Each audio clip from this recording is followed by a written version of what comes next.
The Quest Podcast, Funds Industry Conversations. Hello, podcast listeners, and welcome to this episode of the Quest Podcast with me, Daire Lawlor. If you're new to the Quest Podcast, do hit the subscribe button. And if you like the episode, don't be shy. Go and share it with your mates.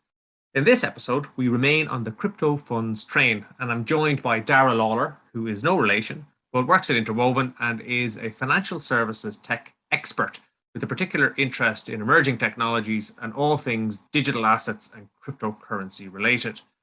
We chat about the state of crypto regulated funds in Ireland, what's been allowed so far, what might be allowed, and where that regulation may go. Beyond that, we talk much more broadly about some of the technologies that support the likes of cryptocurrencies and how those technologies might really be game changers in the financial services industry. Particularly, we chat about tokenisation and the potential there to make illiquid assets much more liquid and maybe more attractive to the investing public in general. I guess as an overarching theme for the episode, though, we do continually come back to the idea of freedom with fences. So the idea that all of this tech and opportunity can exist with no regulatory guardrails around it, kind of proven to be too much when you look at the failures that we've seen, particularly in the crypto coin market in the last 6 months. So there is a need to put some fences around it in order that institutional and regular retail investors can have the confidence that this is actually a space where they can be and invest with some assurance that the malactors are being kept out. So on that note, we cover that and lots more. Sit back, enjoy this episode of the Quest Podcast. The Quest Podcast, Funds Industry Conversations. Hello, Daire, and welcome to the Quest Podcast. Very nice to be here, Danny. Thanks for inviting me along. You're fresh from a Techstars event in Dublin. Is this your kind of area that you live in? Are you very interested in technology and the intersection with regulation and what these guys are up to? Yeah, absolutely. So I suppose I've historically I was very involved in emerging technologies. I was one of the first guys to see Netscape Navigator, God help us, back in the 90s, and saw what happened with the advent of HTML, XML, and what I suppose the guys now call Web 1.0 back in the 90s. And I've watched and participated with interest in the journey with emerging technology impacting on business challenges and looking to see how the dots could be joined to sort that out. So as we sit here in the in the 2020s, everybody's talking to Web3 and about the nexus of emerging tech and the web and the new generation of digital money and digital representation of the actual world, bringing efficiencies and opportunities for people. So it's an area that I'm very interested in. I think it was appropriate that the Techstars gig last night was a gig. It was in the Button Factory. There was dry ice and Pete Townsend wearing his leather jacket on stage. And to a degree, this is the new rock and roll in a number of ways. So it fascinates me from a cultural perspective. It fascinates me from a business perspective. I love the innovation, the youth and the energy around this technical space. But I also, and by virtue of the fact that, I was around in the 90s looking at web browsers and getting excited about them, I'm longer in the tooth now. So I've grown to appreciate the concept that freedom needs fences. And as such, the regulator has a part to play in creating a truly successful ecosystem. And if the disruption that's envisaged is really going to take hold, there have to be protections for individuals, citizens, investors baked into that. And it can't just be idealistic. It actually has to be practical and with teeth. So it's been very interesting to watch how this area has emerged over the last, since I first came across blockchain about 2016, 2015. It's fascinating over that 7-year period, how much has happened and how much, and yet how young, how nascent the entire space is. Freedom needs fences. You sound like a bit of a party pooper. Where do you stand on the scale of believerness? I've encountered all. Well, I think I'm definitely I lean towards, well, on the technology and the ideology. I'm an enthusiast, an ardent enthusiast. On the concept of taking my hard-earned money and sticking it into coins, I think it would be fair to say I could be regarded as something of a skeptic. I love what they want to do, but I see challenges in achieving some of the goals. I suppose that's being reflected in the issues that are arising at the moment in the coin market. But I think we have to be very careful not to conflate that particular part of the overall ecosystem. That's not everything, and there are an awful lot of interesting and long-lasting changes happening at the moment, both culturally and mindset, but also from the perspective of technology and execution. And there's some real valuable work going on out there. Yeah, well, let's start with the crypto funds world then. So in the last episode of the podcast, I chatted to James Lasry and Hassan's in Gibraltar about the regime that they have for regulated crypto funds. So I thought it'd be interesting to kind of follow that up and talk about, well, what's it like in Ireland in terms of regulated funds and crypto assets. And so, for example, the Irish Funds Industry Association published a white paper on crypto funds just at the end of May. I wonder, before we get into that, Daire, does the current difficulties, as you mentioned, in the coin market and the current price of Bitcoin, which as we stand today at the start of July is somewhere around 20,000, does that take a lot of the kind of the air and the enthusiasm out of regulated crypto funds? Is there a chance that by the time this gets done and settled in terms of having a regime for them, there's no interest in them anymore? Yeah, I'm going to have to try and take both sides of the fence on that one, insofar as I think in terms of, funds are collective investment vehicles and whose purpose is to safeguard money for benefit in the long term, and their duty is to deliver a return. For the last 2 or 3 years, the crypto coin universe has delivered spectacular returns, and we can argue over whether that was through hype or market manipulation, or whether it was through an awakening of people to finding an alternative means of exchanging value outside of the traditional financial systems, which, in fairness to the investors and people who hold that mindset, has let a lot of people down over the last, decade or so. And there are no end of examples that a disillusioned investor could point to around how the traditional finance world has comported itself, and some of the deleterious impacts of that, not least among them being, the carnage in 2008, 2010, what have you. You're starting to sound like a believer, Daire. I beg your pardon? You're starting to sound like a believer. Well, yeah, as I said to you, I'm going to try and take both sides of the fence. The flip side of that is that where you get a lot of idealism and a lot of emotional investment, and I think it's been fascinating, and you and I both got involved in doing some of the background work in and around that white paper we talked about. It was fascinating to delve into the world, and as it happened, the gestation period of that paper started out as the market was still very frothy. And during the course of the production of the paper, the turn happened. The Luna-backed stablecoin Terra began to wobble, and the waves from that spread out. I'm oversimplifying things, but there was definitely a reevaluation of coins, and we see, this morning, looking on CoinMarketCap, what was a 2 trillion capitalized coin market back in February, March, is down to less than 1 trillion. A Bitcoin today is less than $20,000 when it was hovering in around the 60s not so long ago. Ether is teetering around the 1,000 mark.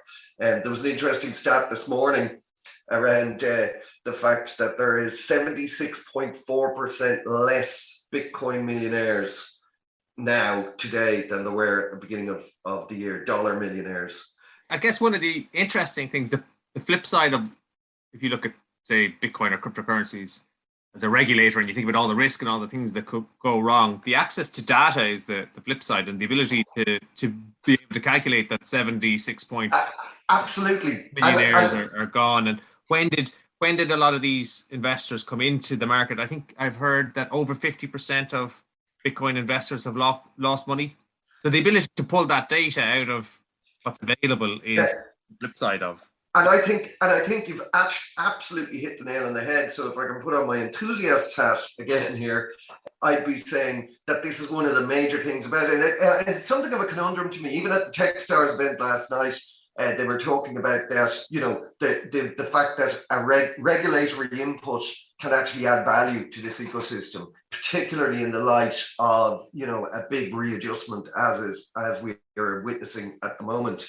And one of the panelists was saying that she was very concerned about that and the likelihood that the case for central bank digital currencies becoming maybe perhaps stepping into that space by virtue of the fact that they can offer, the efficiencies that Bitcoin and what have you can offer, and that ease of access to data. And she was saying that she wasn't comfortable with that because she felt that was allowing centralized and politicized control of what they saw as, a very libertarian marketplace. But to your point, I think one of the things that's absolutely fascinating is that while we talk about, anonymity and, zero trust environments, the level and granularity of the data that's available is actually absolutely stupendous. And any regulator would love to have similar look-through clarity on the marketplace in the securities marketplace, and to be able to get those kind of unified views and numbers. So I think it's one of the huge benefits of these technologies is that availability of clean, accurate data.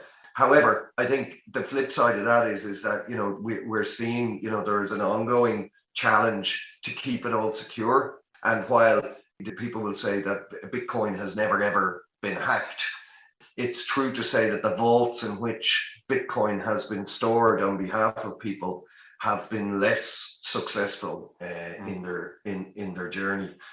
So it's a bit like everything you can make a statement that is absolutely true and utterly incorrect about an awful lot in this area, because it's moving so fast and changing so quickly. And it is quite complex. But let's start then with crypto funds in Ireland. So what is possible so far? What has been possible so far in Ireland in terms of regulated investment funds investing in crypto? Yes. So sorry, I went off on a tangent there, as I sometimes do, Danny. So the funds seek returns for their investors. The coin market is an area where returns have been offered. There has been an appetite to give exposure to investors in funds. This is done already in the US. US distributors who would be big customers of the Irish funds industry want to emulate their products that they're offering to their investors in the US in a European context, passported out. So also there is a feeling in an Irish context that, the German authorities, the Swiss authorities, and to a lesser degree, the Luxembourg and Spanish authorities have started allowing collective investment schemes to get some indirect exposures to coin. So there was relatively recently, there were 2 funds for qualified investors got ratified to hold some exposure to spot futures on Bitcoin on the Chicago exchange, which is the first time that an Irish regulated fund has been given such permissions.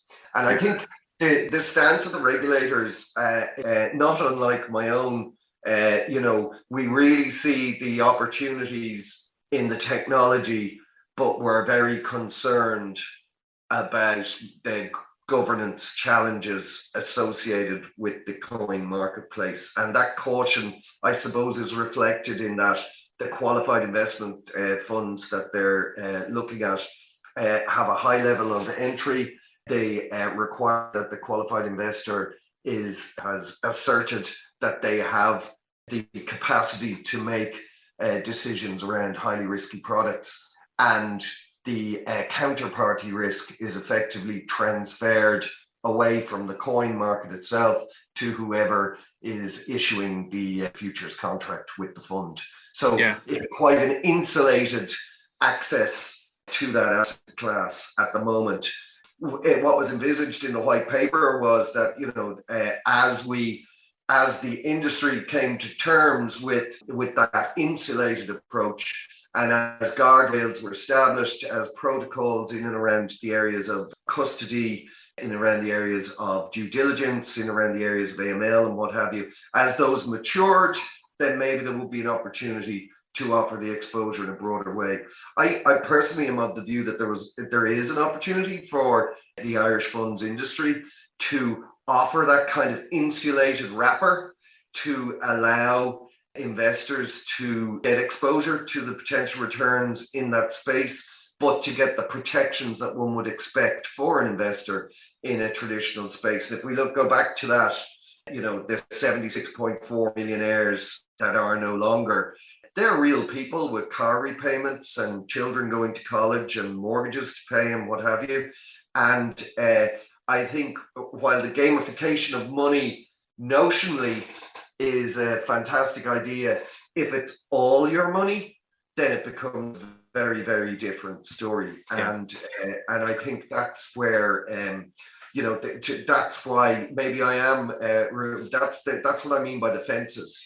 I think there has to be some means to allow people to be protected to a degree, while offering them the freedom to make decisions as adults in independent adults in a free country. So it's about striking that balance.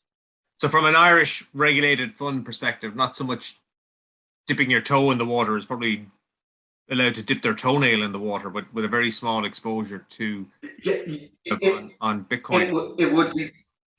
Yeah, it would be fair to say that it's very cautious, but I think we probably need to broaden the lens. And while the coin market is somewhere that has drawn a lot of attention and caused a lot of excitement, and people have clearly made large amounts of money and lost it in that space, and it is speculative and it is volatile, and one could argue, as a volatility engine, is that providing a service to people who have an appetite for that? And the answer is, is indisputably yes. There's an awful lot of investors in there.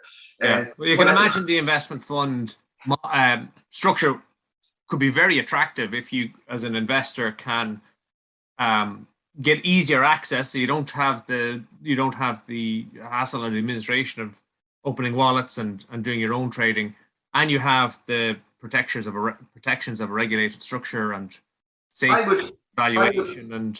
I would see value in that, and I mean, in a diversified portfolio, there's people, tech stars, that's the investors that are going into that scenario are playing a high risk game, but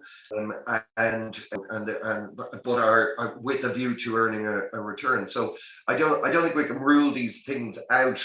But I think if we step a little further back, the blockchain technology also allows for a variety of other things. So there's been a lot of noise around NFTs and Bored Apes and what have you, which are kind of in collector cards on steroids. But we also have stable coins, which fall into two categories, one of which is the asset-backed stable coins. And one of the interesting things in following the volatility and backwash over the last couple of months is that the asset-backed stable coins actually haven't done too badly, including Tether, who had a whiff of sulfur off them about a year ago when it was felt that they were inadequately backed. And if one were to really simplify it from a funds industry perspective, really what they are is tokenized money market funds, and they've managed to be reasonably stable.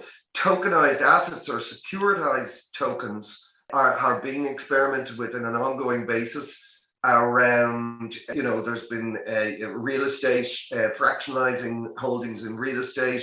There's been experiments done around aircraft leasing and standard securities or fixed income scenarios. And the DeFi world, which is this decentralized finance using the levers of smart contracts and the use of various utility coins and other asset imbued coins, are pulling together some really, really interesting ways to deliver value more transparently, more democratically, and more technically available to allow us to get the kind of technical data back from the investments and the market, the primary and secondary markets, that sometimes proves elusive with the traditional securities. So I think if we look at that space, I think it's there's massive opportunities there, and we can see there's a lot of firms. You've got like the R3 consortium who are building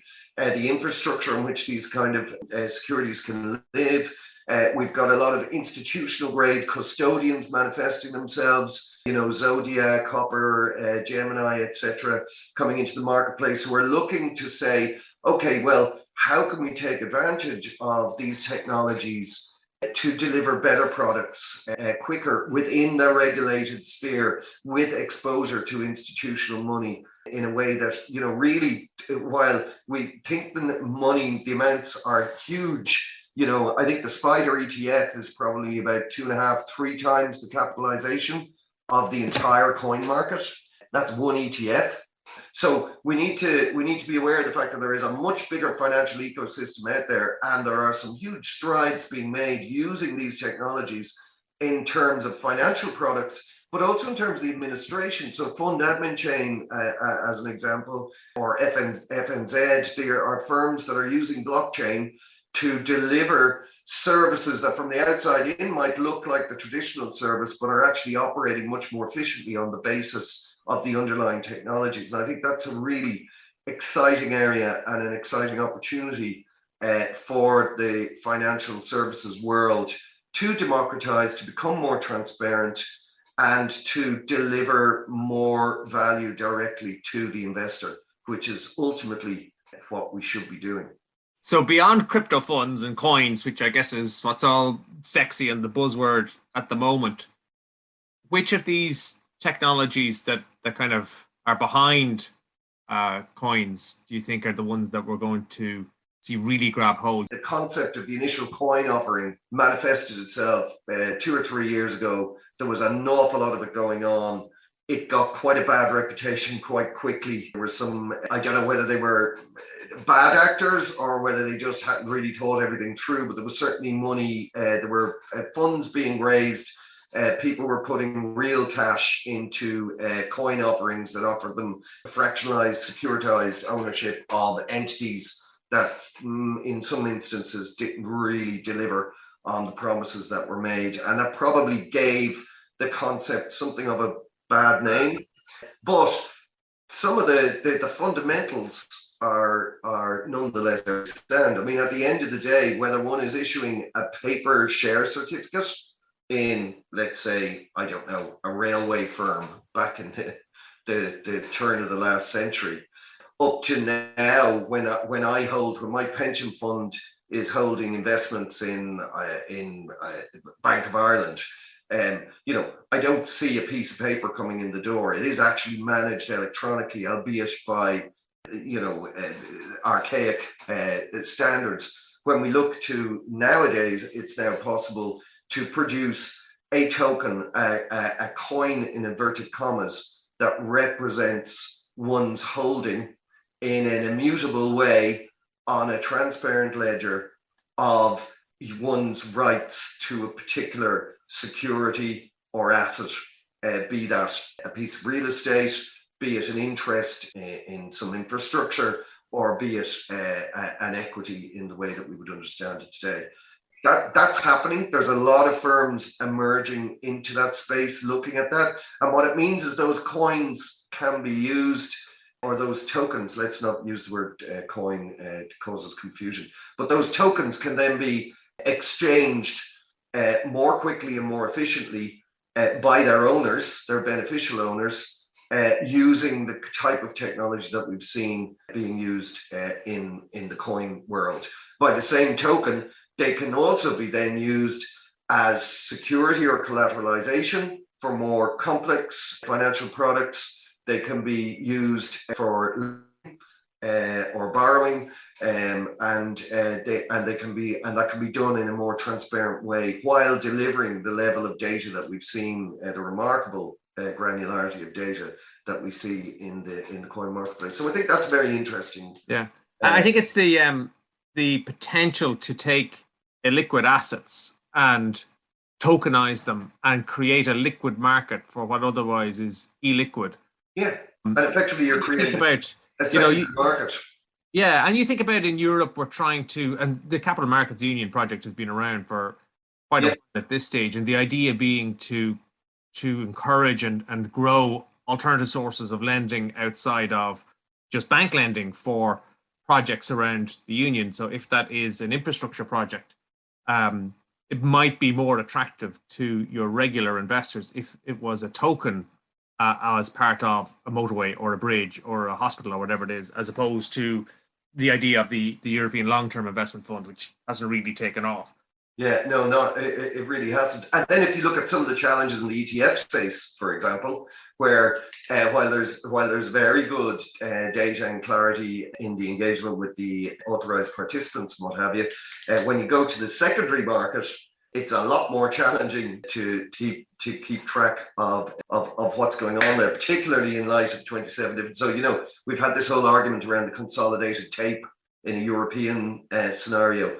They're the kind of things that would be much easier to achieve if we had an interoperable on-chain financial services ecosystem. Now, that's where we're a fair bit away from that, but it's a not unreasonable goal to pursue. And when we look at some of the, and there's been some really sophisticated, the DeFi world, there are some amazing products out there. The challenge is that it's very complicated stuff, and it relies on the smart contracts being right, and we saw that with Terra. The smart contracts that they were using, the algorithms that they were using to keep tethered to the dollar worked quite well until they stopped. So the challenge is test, which brings us to the other area, which is the central bank issued digital currencies. And, if we look, China are quite a long way down that road, but the reason why they haven't been generally released is they want to test against every possible scenario. Now, there are those who would argue that that's reintroducing state control into the financial market, and getting the balance between oversight and non-benign control is always going to be a challenge. But I think we're probably better seated in Europe to be able to establish appropriate guardrails to reap the benefits of fiat currency being made available electronically on either a wholesale or retail basis, in a controlled fashion that respects the individual and their rights to privacy, etc., in the marketplace. So does that bring us back to freedom with fences? Well, I think so. Ultimately, you need a space where you can feel safe to operate and make decisions as an autonomous adult living in a free and independent state. But that free and independent state, inevitably, there's a border somewhere, and there are protections to keep bad actors, or to assure that the incompetent don't make a mistake of sufficient magnitude that it has an impact on the society that we live in. And we've seen when that could go wrong in the traditional finance world, and we've seen that. But it would be foolish of us to say, oh, a massive mistake has been made, let's start from scratch somewhere else, when there are opportunities to learn from the experiences there. And I think we've seen that in the increase of regulation in the financial services world over the last 10, 15 years, and the transference of the concept of value to being value with a perspective on associated risk, rather than purely what can something be sold for tomorrow in the marketplace. And if we look to what's happening with at the risk of tangentializing slightly to sustainable finance, the sustainable finance reporting directives are beginning to start providing the guardrails to say to us, well, we have to take a long-term perspective on what we do with our money in terms of its impact on the world we live in, because if not, that will have a deleterious effect on our society and our systems. So yes, freedom needs fences, I think, is my t-shirt slogan for today. Well, on that note, I think we can wrap it up. I think we've covered an awful lot of ground there and identified some of the challenges and the opportunities that exist, but how you allow the benefits of particularly the technology, but protect investors and deliver it in a way that tries as best you can not to let investors get ripped off or defrauded or sucked in, or have their money or their coins run by people who don't really know what they're doing. That's going to be the challenge. And if you are a believer and you believe in decentralization and you believe in removing control and government from the money system or the financial services system, then I think the troubles this year in the coin world have probably proved that that's not going to happen. There's just too much temptation to allow the sector to go unguarded. That's it. But I think there's the opportunity to look back and say that was the great cleansing. And those firms that have viable propositions and appropriate protections and can look the regulator and the investor in the eye and say, we're delivering value and here's why and here's how. And it's not about belief, it's about, tangible controls and protections. Then we're probably moving towards a better place. And I'm an optimist. I think there's huge potential in all of these technologies. But I think the regulator has a part to play in that picture. And on that note, thank you very much, Daire, for joining us for this episode of the Equest Podcast. And thank you, everybody, for listening to this episode. And we'll catch you next time on the Equest Podcast. The Equest Podcast, Funds Industry Conversations.